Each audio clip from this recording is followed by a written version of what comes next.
মা মা মা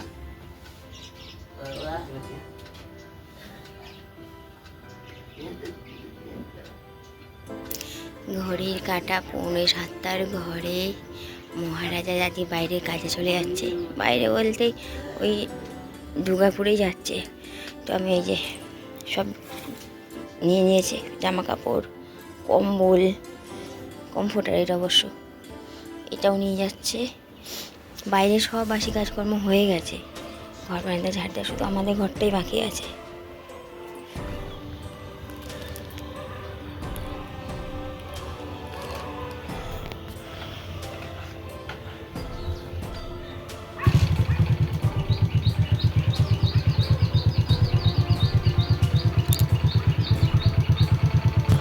সব কিছু নিয়েছিল তো?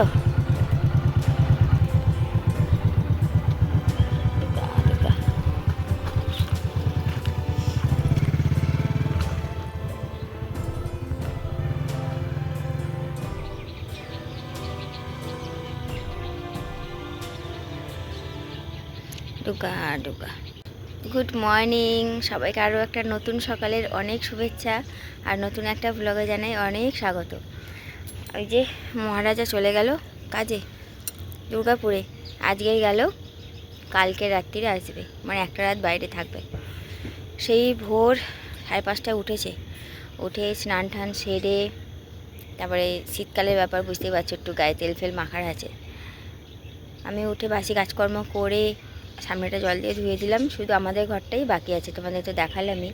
কারণ আমাদের ঘরে না ও তেল ফেল মাখছিল, এবার তেল মাখছিল, আর ওর মধ্যে তো আর আমি বলতে পারি না যে সরো ঝাঁট দেবো করবো, ওই জন্য আর করা হয়ে ওঠেনি। তো যাই হোক, এবারে গিয়ে আমাদের ঘরের বাসি কাজটা ধরবো। আমাদের ঘরে নতুন একটা নিয়ম হয়েছে, যেটা আমার শ্বশুর বানিয়েছে। মানে এত সকালে উঠেও সেটাও হবে না, আরও সকাল সকালে উঠে আরও সকাল সকাল রান্না করতে হবে, এটাই ওনার মানে বক্তব্য। আরও সকালে তো ওঠাটা সম্ভব নয়, এমনি 6টায় উঠি, এর আগেও ওঠাটা সম্ভব নয়। ওই জন্য মাকে আমি আগের দিন রাত্রি সব কেটে বেটে দিচ্ছি, মা উঠে রান্না করছে আর আমি বাসি কাজ করছি।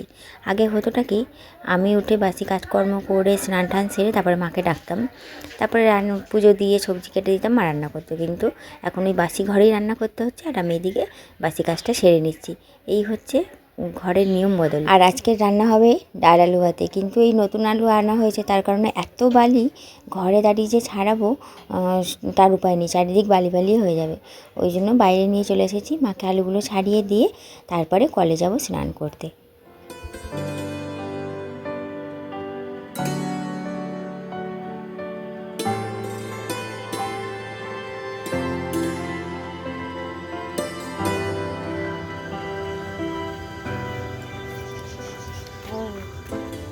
সব হয়ে গেছে কমপ্লিট, এবার হচ্ছে ফুল তুলবো, পুজো দেবো। এই জামা কাপড়গুলো মিলতে মিলতে হাত আমার সিটিয়ে গেল ঠান্ডাতে। মাকড়সার জাল থাকে এখানে, সারা চোখে মুখে ছিটকায়।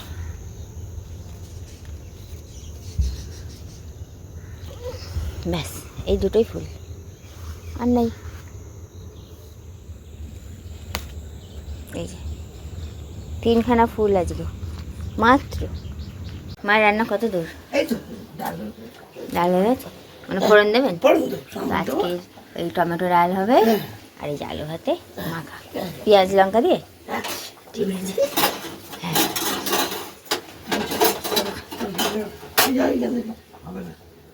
কি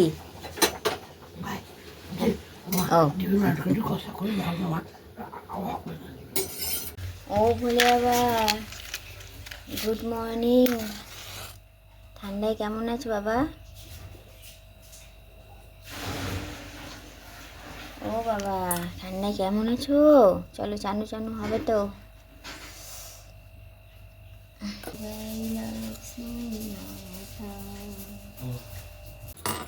চলো পুজো টুজো দেওয়া কমপ্লিট। মায়ের এদিকে এই যে পেঁয়াজ ভাজা হয়ে গেছে, আলু ভাতেটা মাখবো তেল লঙ্কা দিয়ে, আর এই তেল লঙ্কা টমেটোমের ডাল। টমেটোর ডাল। হ্যাঁ চা খাই আগে একটা, হ্যাঁ। বিস্কুট তাই বলুন। দেখুন কি গো? এই যে, হুকটা? হ্যাঁ এইটা এখানে ঢুকে ও।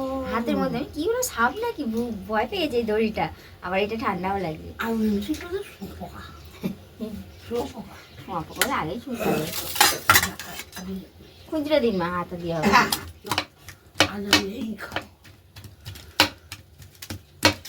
এরকম ভাবে খুঁটি দিয়ে গোতা মেরে মেরেই মেখে নেবো, হাত দেবো না, কারণ বাবা টিফিন নিয়ে যাবে তো। তো এই দেখো, বিনা হাত লাগিয়েই কত সুন্দর আলু হয়েছে না কেন। আলুটা কি সুন্দর চিটচিটে হয়েছে।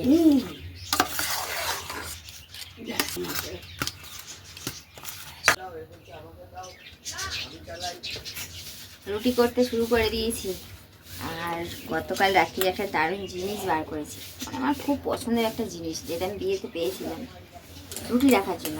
ক্যাসেরোল, কালারটা এত দারুণ না, যে কারোর ভালো লাগবে, যে কারোর পছন্দের কালার, মনের মতন কালার। ওটা কালকে বের করেছি, ওটার মধ্যেই রুটি রাখছি। এতদিন তো হাঁড়িতেই রাখতাম, ওটার মধ্যে রাখছি, যে রুটি বেশ গরম থাকছে। তোমাদের দেখাবো একটু পরে।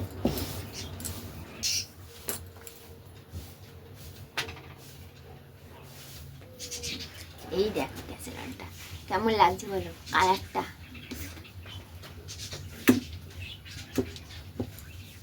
কালারটা এত পছন্দের, আমি কি বলবো, আহা কি সুন্দর কালার।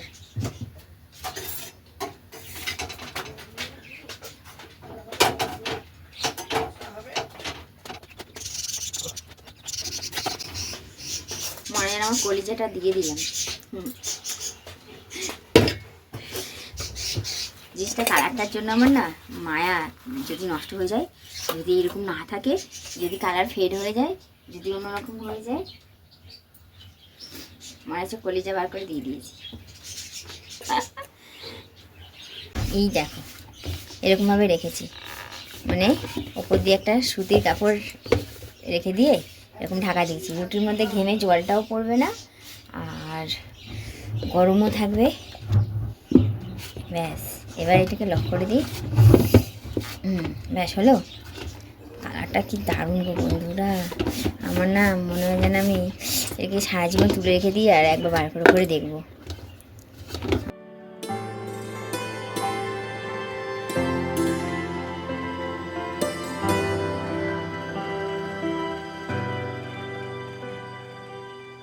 ঘড়ির কাঁটা 10টার ঘরে। বাইরে যত রোদ উঠছে ততই যেন ঠান্ডা বাড়ছে। ওমা ঠান্ডা কেমন নামছে না, ঘরের ভেতরে কি ঠান্ডা। হ্যাঁ তো চলো, একটা রুটি খেয়ে নিয়েছি, আলু ভাতের দিয়ে মুড়িয়ে খেয়ে নিয়েছি, নিয়ে যে টুকটাক যে কাজগুলো ছিল সেগুলো সেরে নিচ্ছি। আর মা গরম জল করে নিয়ে করে গেছে স্নান করতে।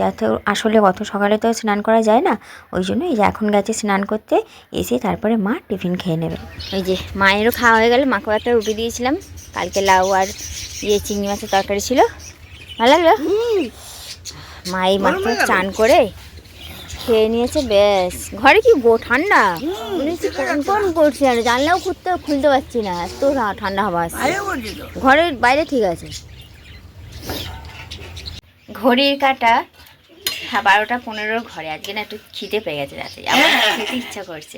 মাকে ওই জন্য বললাম আজকে না কি করবো বলতো, যেহেতু ডাল আলু ভাতে হয়েছে, হ্যাঁ আমার, হ্যাঁ ঠিক আছে, মায়ের আমার ভাত ওই একটা বাটিতে নেব, ডাল নেব, নিয়ে গ্যাসে দিয়ে গরম করব খিচুড়ির মতন, বুঝলে, তারপরে খাবো। এই বাবা, সিঁদুর ফিঁদুর কোথায় গেল আমার, পাগলি হয়ে গেছে। তো চলো যাই হোক, ভালোই লাগবে বলো, ডাল দিয়ে ভাত গরম করে নেবো, আলু ভাতাটাও দিয়ে দেবো ভাবছি। না ভরিয়ে খাবেন মা? না ভরিয়ে খাবে। এবার একটু বেশি করে নি। হ্যাঁ হ্যাঁ হ্যাঁ, বেশি থাকলে ক্ষতি নেই, কম করলে তখন আবার অন্য ভাত মেশাতে ইচ্ছা করবে না। থাক না, বেশি থাক না। একদম ডাল আর ভাজা একসঙ্গে গরম করে নিচ্ছি। কড়াই আছে ডিম ভাজা, আর নিয়ে নেবো আলু ভাজা, আলু ভাতে। ব্যাস আমাদের রেডি খিচুড়ি, টেম্পোরারি খিচুড়ি, ইনস্ট্যান্ট খিচুড়ি, ডিম ভাজা আর আলু ভাতে। না বাবা, আমি বেশি নিয়ে ফেলেছি, এত ভাত খাই না কি আমি, তাই চলুন।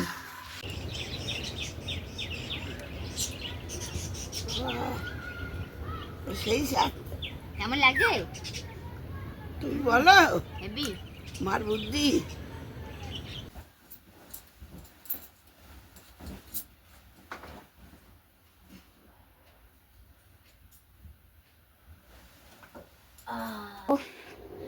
কি আরাম লাগছে বিশ্বাস করো, গরম গরম কম্বল চাপা দিয়েছি। উহ, কি মজা লাগছে তোমাদের বলে বোঝাতে পারবো না। আহ, একদম সেই সকাল থেকে রোদ্দুরে দেওয়া ছিল তো, কম্বলটা এপিট ওপিট করে গরম করেছিলাম, আর এই গরম কম্বল চাপা দিয়ে শুয়েছি ভাত খাওয়ার পর। আহা হা হা, কী আরাম, কি মজা। আজকে না দু চোখ বন্ধও হয়ে আসছে ঘুমের চোটে, ঘুম ঘুম পাচ্ছে, অন্যদিন পায় না, কিন্তু আজকে ঘুম ঘুম পাচ্ছে, যেহেতু আজকে অনেকটা ভাত খেয়ে ফেলেছি পেট ভরে, তারপরে কম্বলটা এত সুন্দর গরম, একটা ঘুম পাচ্ছে। তারপর সকাল সকাল ওঠাও হয়েছে, দেখি একটুকুনি ঘুমাবো, বেশি ঘুমাবো না, নাহলে রাত্রে জেগে থাকতে হবে, বুঝলে। তো চলো একটু ঘুমো ঘুমো করি। আর ব্লগটাও এখানেই তাহলে শেষ করছি। টাটা।